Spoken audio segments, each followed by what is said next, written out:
Ada sebuah kisah, Gus Bah menemukan 200 hukum fikih tersembunyi dalam Al-Quran yang disampaikan oleh beberapa habaib.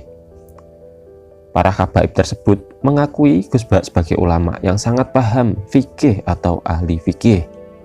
Bahkan, kalau ada umat yang ingin mengetahui tentang problematika fikih atau hukum-hukum syariat, maka direkomendasikan agar bertanya kepada Gus Bah, yakni dengan mengikuti kajian-kajian beliau, baik hadir langsung di majelis maupun mengikuti lewat media sosial.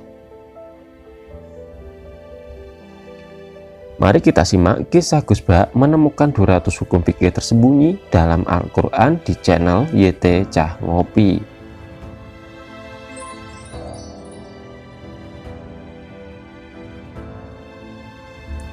Di antara yang bersaksi tentang keahlian ilmu fikih Gus Bah adalah Habib Umar bin Muhdor, pimpinan Pondok Pesantren An-Nur Lampung.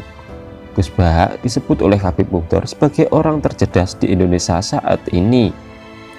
Termasuk ketinggian ilmu Gus Bah menurut Habib Muhdor adalah Gus Bah menemukan 200 hukum fikih yang tersembunyi di dalam Al-Quran.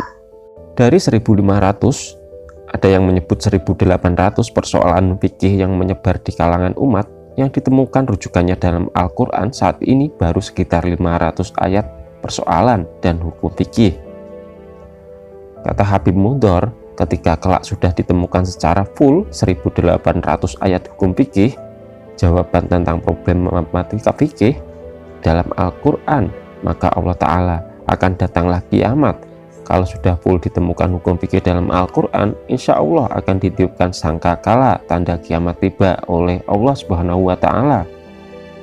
Terang Habib Muhdor dalam salah satu tayangan video di YouTube. Kemarin Gus Bah itu agak menyindir kita semua yang di Maulid Rasul. Gus Bah tahu ya, orang tercerdas di Indonesia sekarang yang menemukan 200 hukum fikih yang tersembunyi dalam Al-Quran. Jadi hukum fikih itu ada 1.500, wakila ada 800. Dalam Al-Quran baru ketemu 500. Nanti kalau sudah full ketemu hukum fikih, insya Allah kiamat.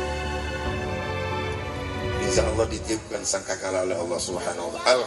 Sembari memuji Allah, alhamdulillah Habib Muhdor menegaskan bahwa sebagai lulusan pesantren dan bukan lulusan kampus atau universitas dan bukan lulusan pendidikan sekolah formal, tapi Gus Bah sudah menjadi orang tercerdas dan intelektual Islam dari Indonesia.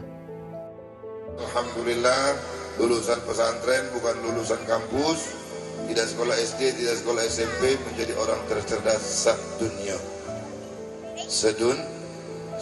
Salah satu pendapat Gus Bah yang disetujui oleh Habib Muhdor adalah ketika mengadakan acara Maulid Nabi Shallallahu Alaihi Wasallam, pendanaannya dianjurkan atau lebih baik berasal dari individu atau perorangan, bukan dari dana gotong royong atau patungan.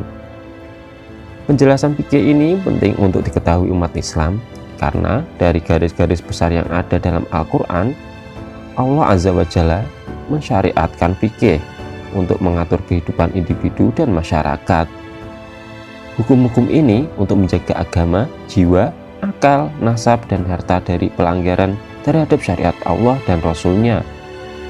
Ditambahkan oleh Habib Husain bin Hashim bin Toha Bagil atau Habib Husain Bagil bahwa Gus Bah seorang ahli tafsir Al-Quran yang alim alamah yang layak ilmunya dijadikan pendapat mengenai tafsir termasuk fikih dalam Al-Quran.